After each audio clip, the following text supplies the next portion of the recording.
We're going to go from Dunedin to Coromandel now, where residents of a small town have described waking up to a blanket of cobwebs draping the town following last week's heavy rain. Is that the photo on the screen behind me? Is that actually it? It's rather beautiful.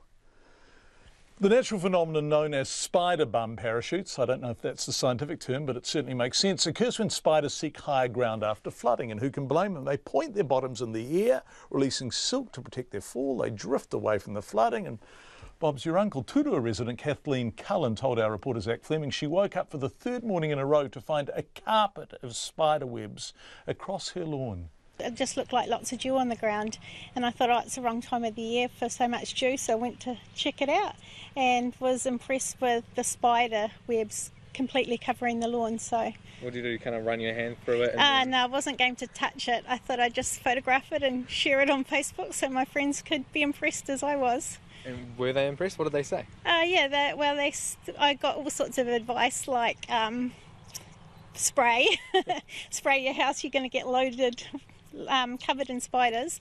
So no, everyone's quite impressed. No one wanted to go walking on it. What did it look like? So we're radio and TV, so for people who aren't watching, what can you describe it? Yeah, it just looked like there was a white frost all over the lawn, but it's not cold enough for frost. So it just looked like white dew, and so it was all the dew on the spider webs that made them stand out. Yeah.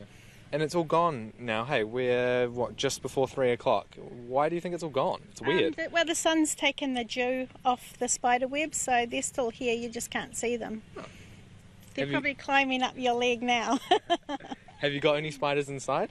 I spray regularly, so I'll probably get more now. And have you been in touch with anyone to ask what the deal is, or read anything? What is it? I believe it's the because the ground's so wet from all the flooding that the spiders are surviving, so they're coming up to the surface to get to higher ground and spread themselves around. So these are spiders that are usually always here and they're just coming up? I'm afraid they might be. Yeah, I was going to say, does that kind of freak you out a bit that there are always this many spiders around? It wasn't anything you'd think about until you see it like this, and then you think, oh yeah, it makes you sort of have a program in place to manage them now. There are bugs everywhere. Yeah.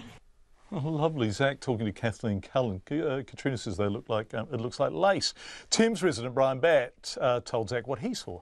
It looked like somebody had ripped up cotton bobbins and biffed them all around town, and they were all just hanging out of trees and hanging off lampposts and hanging off the flags going to work. And I was looking at them in the garden thinking, how did they get all those bits of cotton all over the town and all that? Sounds like reminiscent of Halloween. Yeah, that's what it was. It was like there was literally webs everywhere. That's what it looked like. It was like somebody, what's that stuff? Silly string. Silly string, yeah. It was like silly string, but fine, everywhere. And it was like up the coast, and people showed you videos, on Facebook of all the different things, and it was everywhere. And then somebody said it was spiders' webs. Do you get up close to any of it? Was it very obviously spiders' webs? It was when you actually saw it really close. It was just like gossamer, if you like, for want of a better expression. Yeah, man, I still can't believe it was spiders.